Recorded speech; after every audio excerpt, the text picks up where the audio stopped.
organisasi kita perbaikan semuanya, job desk kita rapikan semua, kemudian kita membuat istilahnya visi misi yang tertata. Karena melanjutkan dari bapak saya punya visi, saya berpikir rasanya susah kalau visi ini tercapai dengan saya one man show.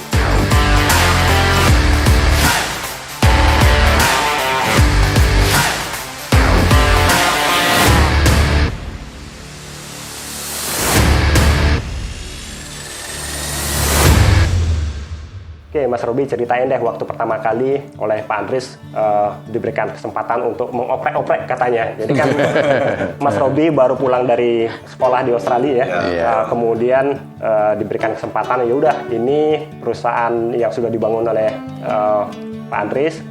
Apa yang dilakukan pertama kali Mas Robi waktu itu? Menarik ya, saya dulu sekolah di Australia, satunya ambil komputer. Balik ke sini diminta urusin papa juga. Balik sini satu kantor begini komputer cuma 2. Yang lain saya lihat, kok ada mesin tik zaman dulu itu gitu. Jadi yang kayak wah tua banget ini, saya mikir. Itu tahun berapa? 2012 Pak. 2012 kan sebenarnya sudah komputer. Sudah komputer. Tapi mungkin karena SDM-nya tidak banyak yang mampu mengoperasikan komputer, jadi kita komputer rasanya ada 2 kalau nggak salah waktu itu. Jadi saya mikir, wah kalau 2 komputer gini nih, saya kan dari orang komputer yang kerja sistematis, jadi rada wah ini gimana cara kita memonitor semuanya begitu. Bagaimana kita buat penawar harga, kita nggak ngerti semuanya. Nah, jadi dari situ penawaran harga dan sebagainya semua pakai komputer. Ada yang pakai komputer dan pakai mesin tik. Pakai mesin tik. Ya, jadi dari situ kita bingung nih bagaimana kita mau menata ini semua dulu. Jadi awal-awal yang kita lakukan pertama kali kita mulai outsource vendor-vendor untuk komputer dulu. Jadi kan kita terbiasa dari sistem yang kita nggak mau hanya asal tembak satu vendor terus beli dari sini terus nanti komputernya beli dari sini, kita mau. Kita maunya cari satu vendor, udah dia yang akan mensuplai kita komputer semuanya. Kemudian kita cari software juga untuk backup itu semua. Dari situ pelan-pelan tantangan berikutnya adalah ke perbaikan SDM. Dari zaman Pak Andries juga, sebelum saya masuk mungkin setahun 2 tahun, Pak Andries sudah milihkan karyawan yang untuk regenerasi itu semua di bawah saya semua, di bawah umur saya semua. Jadi regenerasi ini dari level paling atas sampai ke bawah semua. Betul. Jadi kita pelan-pelan, yang senior-senior ini tetap merupakan sangat-sangat qualified SDM. Dari situ kita tapi memposisikan mereka mungkin bukan lebih ke teknis komputer. Mereka mungkin ada yang lebih ke product knowledge yang lebih mengerti dan sebagainya. Jadi dari situ kita perbaikan SDM, kita mulai rekrut beberapa SDM tambahan yang untuk mengoperasikan secara teknis. Dan kita perbaikan semuanya dari struktur organisasi, kita perbaikan semuanya, job desk kita rapikan semua. Kemudian kita membuat istilahnya visi misi yang tertata. Karena melanjutkan dari bapak saya punya visi, saya berpikir rasanya susah kalau visi ini tercapai dengan saya one man show. Visinya Pak Andries itu Pak Andries termasuk orang yang modern. Jadi dia termasuk cukup satu, dia mempercayakan saya untuk istilahnya mengoprek ini semua. Nah, dari situ dia istilahnya berani mengeluarkan juga istilahnya anggaran dan budget lebih untuk saya merubah sistem ini semua. Nah, merubah culture suatu perusahaan ini itu memerlukan waktu cukup lama. Dari istilahnya kita menciptakan visi dulu, misi, kemudian kita tata semua mengenai accounting-nya, kemudian mengenai job desk masing-masing orang, supaya tercipta suatu perusahaan yang sehat, good governance, yang supaya masing-masing orang mengerjakan job desk masing-masing, sehingga tanpa adanya saya pun ini bisa berjalan. Tapi dalam proses itu, sempat mempengaruhi, katakanlah misalnya revenue atau omset atau gimana, sempat pengaruh nggak waktu proses perubahan itu? Rasanya enggak, Pak. Enggak ada ya? Rasanya enggak. Semuanya semua aja. tetap jalan, tetap seperti biasa gitu lah. Karena ini kan di administrasi aja, Pak. Karena di administrasi ini kan tidak terlalu ke marketing ya. Marketing tetap saya jalan marketing, jadi kan enggak terlalu bermasalah gitu. Hanya mungkin speednya lebih cepat gitu aja, lebih cepat di administrasi. Proses corporate culture-nya itu kan mesti dirubah semua. Yang qualified, yang SDM yang lama-lama itu sudah dapat peran sendiri. Betul. Yang muda-muda ini kan juga enggak gampang, apalagi produk yang dijual ini bukan produk di minimarket kayak Indomaret dan sebagainya. Ini produk-produk khusus yang perlu di train khusus gitu. Itu gimana? Ya, itu salah satu tantangan yang memang sekarang sudah kita analisa. Product knowledge training ini salah satu hal yang penting. Jadi kalau dari beberapa program yang saya mau coba sedang jalankan saat ini, kita sedang membangun Akademi Sanidata. Jadi itu adalah merupakan seperti kayak ya mini school lah ya untuk melatih mereka mengenai product knowledge. Jadi selama 3 bulan awal ini mereka masuk yang probation ini, kita akan tempa mereka dengan product knowledge dan juga ada tes-tes dan evaluasinya. Itu baru mereka setelah lulus dari asesmennya, baru mereka bisa bergabung di sini atau gimana, Robi? Baru kita bisa peta. Jadi pertama kali saat kita interview, yang kita harapkan kita gali adalah attitude dulu. Attitude nomor 1. Kemudian yang kedua baru kita lihat setelah product knowledge dia menguasai, kita akan melihat karakter dan bakat mereka itu di mana. Apakah di administrasi, apakah detail di keuangan, apakah memang people person atau mana. Nah, itu baru kita akan tawarkan ini job offer untuk kamu bagaimana begitu. Kalau sekarang secara garis besar struktur modern yang sekarang sudah diperkenalkan ini seperti apa? Kalau di zaman dulu kan orang lebih satu orang multitasking semuanya.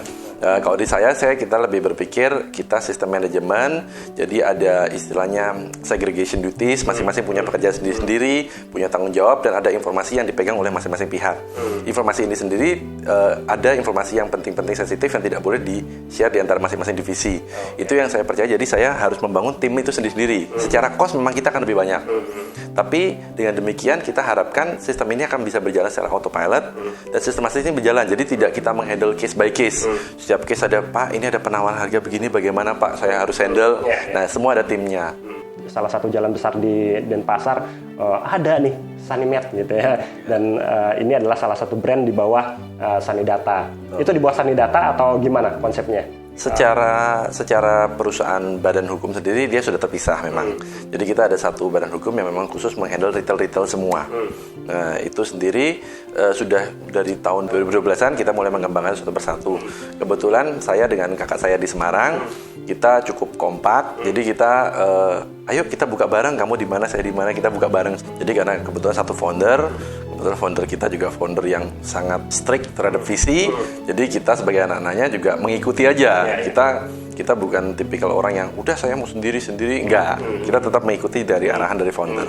Nah, yang Sanimed ini apa konsepnya? Apa yang membedakan Sanimed ini dengan Sanidata? Kalau Sanimed ini yang saya turunkan dari visinya Pak Andries itu adalah kita memberikan peralatan terutama home care kepada masyarakat umum yang gampang dijangkau dan kita bisa men-training mereka. Jadi user customer umum ini kadang-kadang nggak mengerti. Mereka datang ke toko, saya perlu tensimeter. Tapi tensimeter mana yang tepat gitu loh. Nah, tensimeter yang ini rasanya lebih tepat, yang ini lebih tepat begitu. Jika mereka ada anjuran dari dokter pun tidak ada masalah, kita pasti akan ikuti dari anjuran dari dokter. Kira-kira seperti itu yang memberikan human touch lebih dekat dan lebih training. Jadi dan mereka saat khawatir pun mereka bisa bawa di cabang Sanimed manapun juga kita pasti terima. Memang bisnis alat kesehatan ini saat ini masih banyak didominasi oleh B2B. Jadi yang kita menjual ke rumah sakit itu secara nominal itu pasti lebih besar. Tapi untuk kedepannya kita lihat adalah pangsa pasar untuk home care ini itu akan menjadi besar. Di mana customer sekarang maunya urgent, kita mau segera gitu. Nah, kita harus menyediakan outlet di dekat tempat mereka berada. Dan juga mereka mungkin bukan selalu price concern yang utama. Yang lebih utama adalah kalau rusak, saya bawa kemana nih? Peace of mind-nya itu bagaimana? Nah, jadi kita menyediakan after sales juga, after sales division, satu grup juga, yang dimana kalau ada alat rusak, beli di Sanidata manapun juga, silakan bawa ke cabang terdekat mana saja, kita akan bantu servis. Itu termasuk juga, tadi saya sempat lihat ada beberapa alat yang disewakan, yang bisa disewakan di sini. Bisa, rental juga. Itu produk-produk seperti apa yang disewakan? Ada beberapa produk yang kita rasa untuk customer yang mungkin baru keluar dari operasi di rumah sakit, mereka nggak butuh jangka waktu lama, kita berusaha solusikan dengan bisa sewa kursi roda, atau mungkin oksigen, seperti itu tuh bisa disewa. Jadi sebenarnya banyaknya jumlah outlet ini bukan hanya sekedar untuk bikin branding ya, tapi dia juga memberikan profit juga, ini sebagai satu unit bisnis yang memberikan omset juga untuk perusahaan. Betul.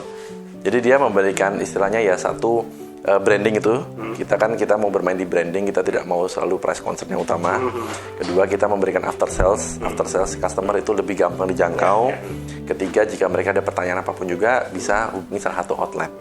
Jadi itu keunggulannya bisa ada di mana-mana tuh. Betul. Oke, kalau total jumlah karyawan ada berapa sekarang, Mas Robi? Satu grup Sanidata yang untuk di Bali mungkin sekitar 40-an, hampir 50-an ya mungkin ya. Tapi memang SDM zaman sekarang ini kita harus memperlakukannya berbeda dengan SDM zaman dulu. Nah, kemudian ada anak-anak milenial yang kita handle juga. Itu kita tidak bisa bosi. Kita harus lebih ke arah, ayo kita sebagai ini bersama-sama. Jadi teman ya. Betul.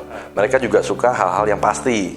Istilahnya job desk saya seperti apa, ini seperti apa. Mereka berani menanyakan itu di depan bukan karena lancang, tapi memang itu habit mereka dari dulu. It's okay gitu, dan kita bisa menerima itu. Apa sih targetnya ke depan? Mungkin dalam 5-10 tahun ke depan dari Sanidata maupun dari Sanimed. Ya, saya hanya ingin tetap brand Sanidata ini tetap eksis ya Pak ya. Ya itu kalau perkembangan maju ya tentu harapannya memang seperti itu. Ya pengennya lebih besar lagi. Ya kita lagi berpikir untuk punya brand sendiri Pak. Nah brand istilahnya OEM. OEM itu pabriknya dari itu kita branding merek kita sendiri. Ini sekarang lagi dilakukan untuk izin edar itu kita satu grup Pak. Jadi kalau yang Sanidata Bali dan Semarang ini kan masing-masing. Nah untuk OEM ini satu grup, satu payung lah Pak ya. Nah satu payung kebetulan saya jadi direkturnya Pak. Jadi ini kan supaya sama, karena jangkauannya adalah Indonesia Pak. Tidak Bali, tidak Semarang saja gitu loh. Masing-masing enggak.